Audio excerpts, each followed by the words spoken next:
ఎవరో బయట నుంచి వచ్చిన ఒక వ్యక్తి తాను అడిషనల్ ఎస్పీనంటూ ప్రొద్దుటూరుకు చెందిన ఇద్దరు ప్రముఖ నగల వ్యాపారులను కిడ్నాప్ చేసి గన్ పెట్టి బెదిరించి 7 కోట్ల రూపాయలకు సంబంధించి ఆస్తి పత్రాలను తీసుకెళ్తుంటే వారికి స్థానిక పోలీసులు ఒత్తాసు పలుకుతుంటే ఇక ప్రొద్దుటూరు డీఎస్పీ భావన ఏం చేస్తోందంటూ ఎమ్మెల్యే వరదరాజులు రెడ్డి ఫైర్ అయ్యారు. 3 రోజుల క్రితం ప్రొద్దుటూరులోని ప్రముఖ నగల వ్యాపారులు శ్రీనివాసులు, వెంకటస్వామిలను ప్రొద్దుటూరు పోలీసులు ముందస్తు సమాచారం లేకుండా వారి అదుపులోకి తీసుకుని వారిని ఒక ప్రైవేటు స్థలంలో పెట్టి ఒక రోజంతా ఇష్టానుసారంగా కొట్టారని, పోలీసులతో పాటు వసంత్ అనే ఒక వ్యక్తి వ్యాపారులను గన్ పెట్టి బెదిరించి 7 కోట్ల రూపాయల ఆస్తుల పత్రాలను తీసుకెళ్లాడని, దీనిపై ప్రొద్దుటూరు డీఎస్పీ భావన ఎందుకు స్పందించలేదని ఎమ్మెల్యే వరదరాజులు రెడ్డి ప్రశ్నించారు. ప్రొద్దుటూరు డీఎస్పీ మామూలు తింటూ కూర్చుంది తప్ప ప్రజల్లోకి వచ్చి తిరిగి ఏ సందర్భాలు లేవంటూ ఎమ్మెల్యే విమర్శించారు. ఇలాంటి పరిస్థితి గతంలో ఎప్పుడూ ప్రొద్దుటూరులో లేదని, పోలీసులు ఈ విధంగా ప్రవర్తించడం సరైన పద్ధతి కాదని ఎమ్మెల్యే అన్నారు. నేను చెప్పే వ్యక్తి ముందు రోజు డిఎస్పీ ఆఫీసులో 3-4 గంటలు డిఎస్పీ గారితో మాట్లాడాడు. ఇతను కిడ్నాప్ చేసిన దానికి ముందు రోజు 20వ తారీఖున డిఎస్పీ ఆఫీసులో మాట్లాడినాడు. ఆయమ్మతో కలిసి ఎమ్మతో మాట్లాడి, ఎవరు ఇతను? మన ప్రొద్దుటూరుకి సంబంధం లేని వ్యక్తి ఎవరు? మన ప్రొద్దుటూరు వాళ్ళని వచ్చి కొట్టేదానికి ఎవరు? కొడతా ఉంటే పోలీసులు నిర్లక్ష్యంగా చూస్తాండి, తుపాకీ గురిపెట్టి కాల్స్తా చంపుతానని మాట్లాడుతుంటే పోలీసులు ఏం చేస్తున్నారు?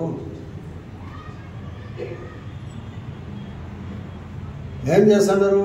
ఇంత సంఘటనలు జరుగుతుంటే డిఎస్పీ గారు ఏమి నిమ్మకు నీరెత్తినట్టు నాకు ఏమాత్రం పట్టించుకోకుండా ఈ తనికంటి శ్రీనివాస్ భార్య 3 గంటలు ఇంటికాడికి పోతే ఇంట్లో ఉండి బయటికి రాదు.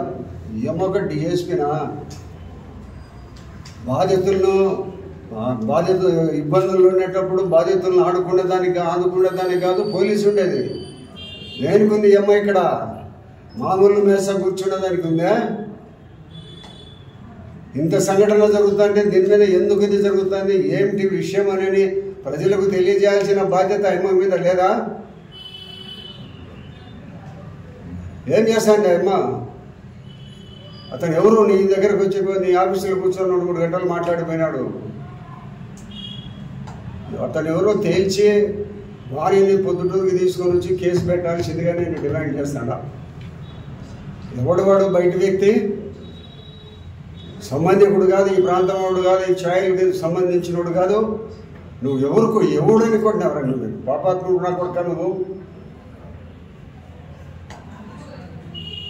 సంబంధం లేదు, మట్టిగడ్డ లేదు, ఈ ప్రాంతం కాదు, ఈ ఏరియా కాదు. ఎవరు అతను వచ్చి తీసుకొని వచ్చి నేను డిమాండ్ చేస్తాను మన పొద్దుటూరు డిఎస్పీ గారిని.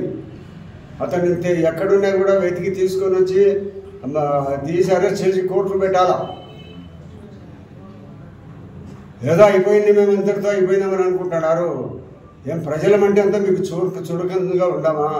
మమ్మల్ని కొట్టడం అంటే అంత చూడమనుకుంటున్నారా? విశేషణారహితంగా కొట్టేదాంట్లో ఎవడు వాడు కొట్టేదానికి, విశేషణారహితంగా కొట్టేదానికి ఎవడు? కాళ్ళ చేత తన్నేదానికి తుపాకీ పెట్టి కాలుస్తానని అని అన్నాడే. ఎవరిది ఆ తుపాకీ? అతను తుపాకీ తెచ్చుకునేదానికి అతను ఎవరు? ఇక్కడికి తెచ్చుకునేదానికి ఒకవేళ తుపాకీ లైసెన్స్ ఉంటే మాత్రం అతను మనిషి మీద పెట్టి కాలుస్తానంటాడా? ఈ పోలీసులు ఏం చేస్తున్నారు? 2 ఎస్ఐలు ఏం చేస్తున్నారు? సిఐలు ఏం చేస్తున్నారు? పోలీసులు ఏం చేస్తున్నారు? ఇంకా 8 మంది పోలీసులు ఏం చేస్తున్నారు? కాలుస్తానంటావు మనిషి మీద పెడతాడు. నువ్వు పోలీసు వెళ్ళాను అక్కడ అది చూసిన దానికి. ఈ మాదిరిగా భావన గారు ఇటువంటి చర్యలను ప్రేరేపిస్తూ ఉంది. వాడు ఎవరో బయట వ్యక్తి వచ్చి పొద్దుటూరు పోలీసు నిర్బంధంలో ఉండబడిన ఒక నిరపరాధితుని కొడుతూ ఉంటే ఆ కొట్టేదానికి మీరందరూ మద్దతు పలుకుతారు. మన ఆస్తులు దోపిడీ చేసేదానికి మీరందరూ సహకరిస్తారు. ఎవరు ప్రజాస్వామ్యం అనుకుంటున్నారా? మీ జాగీర్ అనుకుంటున్నారా? అది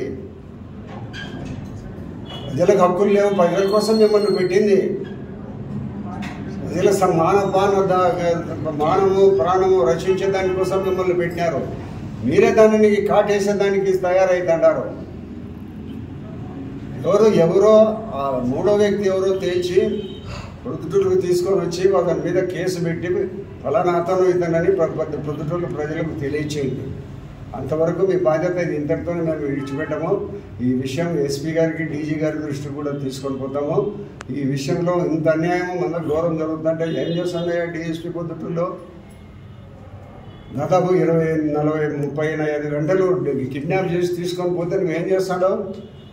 నీకు బాధ్యత లేదా? నువ్వు పోలీస్ అధికారి కదా, నీకు 5 స్టేషన్లు అధికారం ఉంది, నీకు ఎవరు నీకు చెప్పరు?